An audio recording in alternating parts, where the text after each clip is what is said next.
everybody. Welcome back to Liverpool Latest. My name is Matt, and I've had some time to think over the last day or so of our Sunderland draw, or our survival of Sunderland, as I so candidly coined in the last episode. There is a lot to talk about that I would like to expand upon, including Mohamed Salah, Chiesa, Florian Wirtz, which we all thought he had a goal. I guess he didn't. We'll get to that in a second. And let's start with Mo, shall we? Because as a Mo fan, and I've repeatedly said this, I love that man. I worship the ground that he walks on. Okay, that man is a god to me.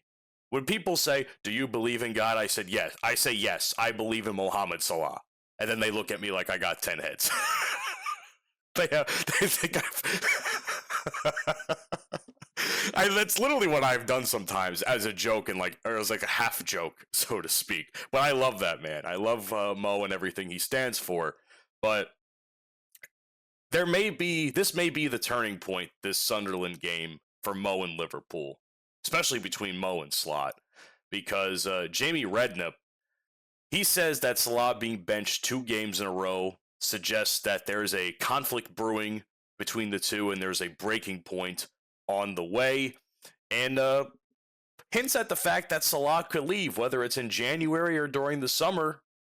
He's quoted saying he deserves to move on if things aren't going his way.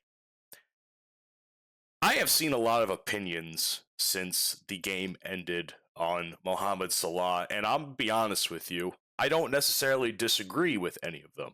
I am not so wide-eyed and rose-colored glasses to say that, literally not even rose-colored glasses, but I am not so much of rose-colored glasses to realize that Salah hasn't produced for us this season. But I also take into account that a lot has changed for Salah since all those signings were acquired in the summer. So where we're at right now is a bit of a tough situation. You know, if he's not producing, therefore he's going to get benched. He got benched in the first half, only to be brought on because Slot's golden boy, Cody Gakpo, can't play the game of football worth a shit, and benched him, and then brought him back on in the second half, but not before he benched him twice, breaking a 53 straight game record he was on, or streak he was on, I should say, for starting matches. And it reminds me, this particular situation is very hard hitting for me as far as hitting home, because I'm going to talk different football for a second. I'm going to talk the NFL. I'm going to tell you about my team, the New York Giants. Shout out Giants Latest, who's also a part of Fan Arch. Eli Manning, for as memeable as a player as he was in his day, and still is memeable, was an absolute legend for the New York Giants. Only one man has beaten Tom Brady twice in the Super Bowl. That is Eli Manning, okay? He is a god in New York. And he, I believe, never missed a game. He had a very long streak of not missing any games due to injuries or benchings or anything of that nature, all right? What happens? Ben McAdoo, in his infinite wisdom, for one game, benched Eli Manning for Geno Smith, of all players. That did not go over well with the Giants fan base, and Ben McAdoo was public enemy number 1 for the rest of his tenure, which, if I remember correctly, did not last very long whatsoever. So, I am of the opinion, not just for this streak, but I am of the opinion that the more Slot does this, the more he is going to become public enemy number 1, not just for the multitude of other reasons, but for Mo Salah in particular, because he is an absolute legend and insanely beloved. And unfortunately, we're not going to have him in a couple of weeks anyway, because he's going to be going to the African Cup of Nations, or I forgot what the acronym is, but it's the AFCON tournament. And it's going to hurt because now we have a little bit less depth than what we would have had. Sunderland's going to suffer a lot more. I think they have 7 players that I heard the commentators say, which is absolutely ridiculous. I don't know how they're going to stand for those couple of weeks. But anyway, I also want to touch on Jamie Carragher's opinion, because there's a lot of pundits and players and fans that have opinions on this, okay? Jamie Carragher believes that it's clear as day that Salah got dropped by Slot, okay? And it sucks because not only was that decision changed in the second half because Cody Gakpo wasn't producing, I'll be honest with you when I say Salah was probably one of the better players we had in the second half because he was actually trying to press up the pitch towards the keeper for Sunderland, okay? He was one of the only players I could notice making a conscious effort, getting fouled to fuck a lot of the times that the ref wasn't calling, but making a very conscious effort. Daniel Sturridge has a very interesting point that I want to touch on. And of course, if you know Daniel Sturridge, he had a very big, long run with us in the 2010s. He is quoted in saying, "Is he performing up to his level? No, he's not. But no one else is either. He wants to be the reason they win, and I'm not entirely sure we should be questioning a player who was the reason they won the league last season, and countless other championships, mind you." I 100% agree with this. Salah is not the only problem we have. Yes, he is not performing he's not performing to the level that we expect of him. But he's not the only problem we're having. The midfield can't win duels. The other strikers are having just as hard of a time. Members of the defense can't defend a player or the ball worth a shit. So everybody is more or less at fault here, but it all also goes to one particular person who's creating these lineups and creating these formations that we are faltering so hard on, and that is Arne Slot. So here's a tactical analysis that I have lined up here, some statistics for you. We are now about 14 games into the Premier League season. This is Salah, anyway, I should say. Last season, he had 13 goals and 8 assists by this time. This season, he has 4 goals and 2 assists, which is an absolutely significant decline. I think anyone can agree with that. Liverpool's attacking output has also decreased quite a bit, by about 7 points, almost. Or 7 goals, or whatever the statistic is. Salah has also fallen off by about 7 as well, from a 10.5 to a 3.5, which is awful, to say the least. Which is even weird, because the fact that we're having such little output, but our creation of chances, that's the same almost.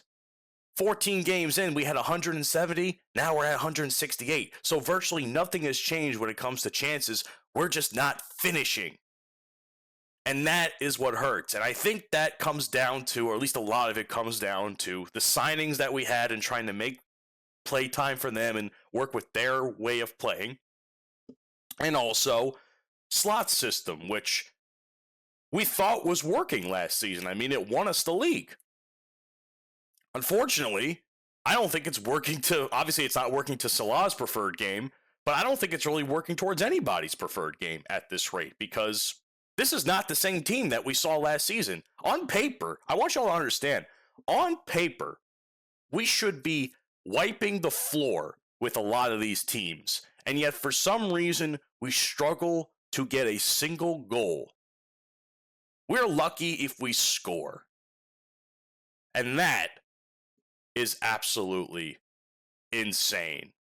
Would you like to know what else is insane? The fact that Florian Wirtz's goal was overturned into an own goal statistic. And that makes me sad, because we all thought that it went in due to Wirtz. The moment he scored, it was like special. It was like a weight lifted off of his shoulders, almost the same as Isak's goal back during the West Ham game. Okay,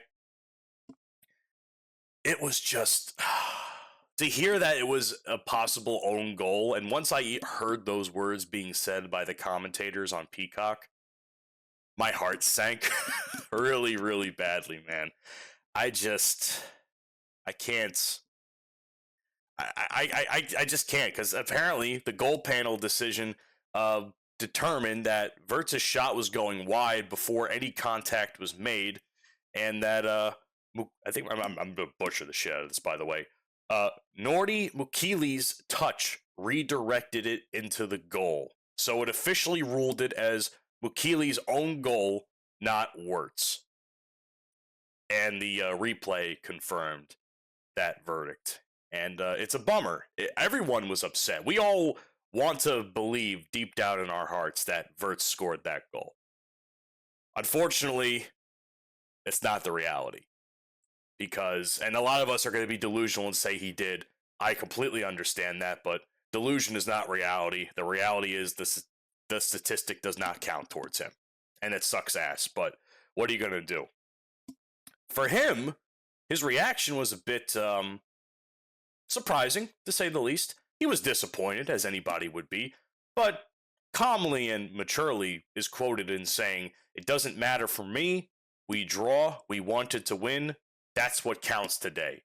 So I'm not sure if his mentality is the fact that the draw is considered a loss to him, but I do appreciate the fact that his goal was to win, and that a draw, seemingly by this quote in particular, is not what he would have wanted.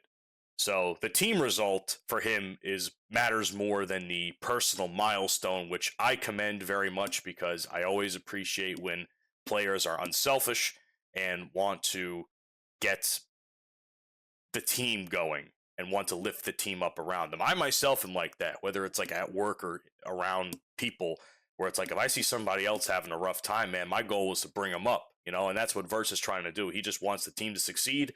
Obviously, it's his first year here, so he wants to show out. I believe these last 2 games, he's been doing a very good job in that, after having a very rough stretch so far to start.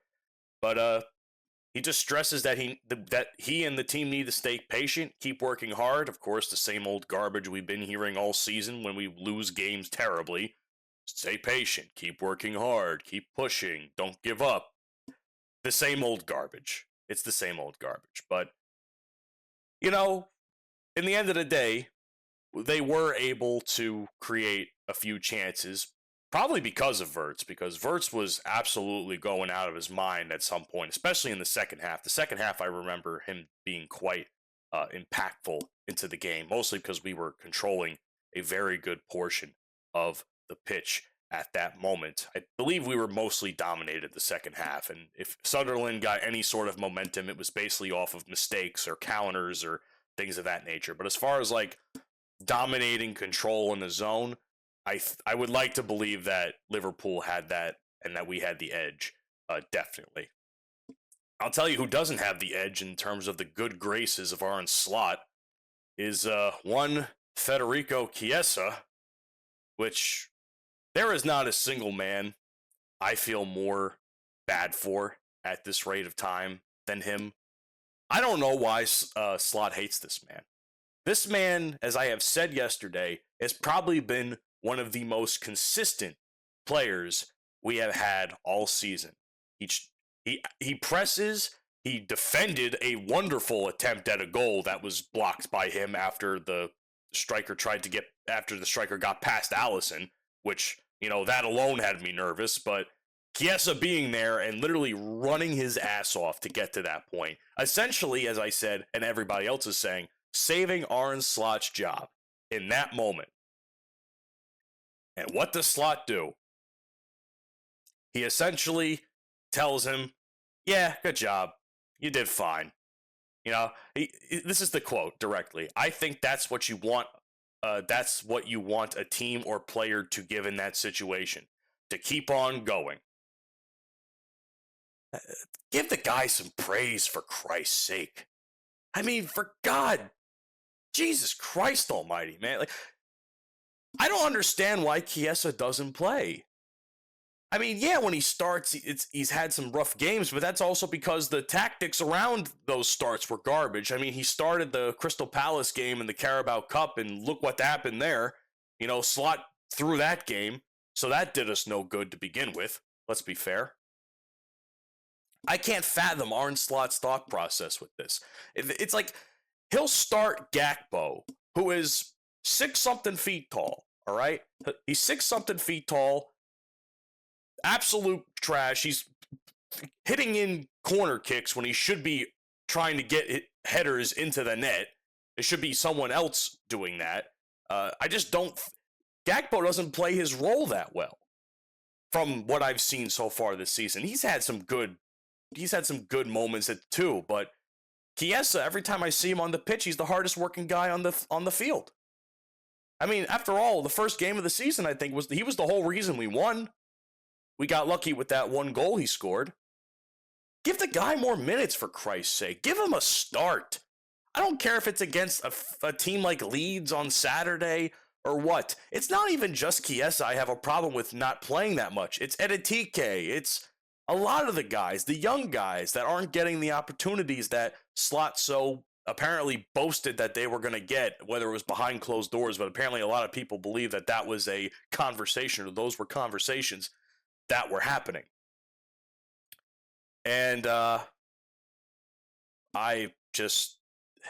it makes me angry, okay? It makes me angry when I see effort get wasted. It's almost like, I'll put a little personal touch on this, it's almost like someone who works very hard every day to make sure that the place that they work at is a better place when they eventually leave it than when they stepped in.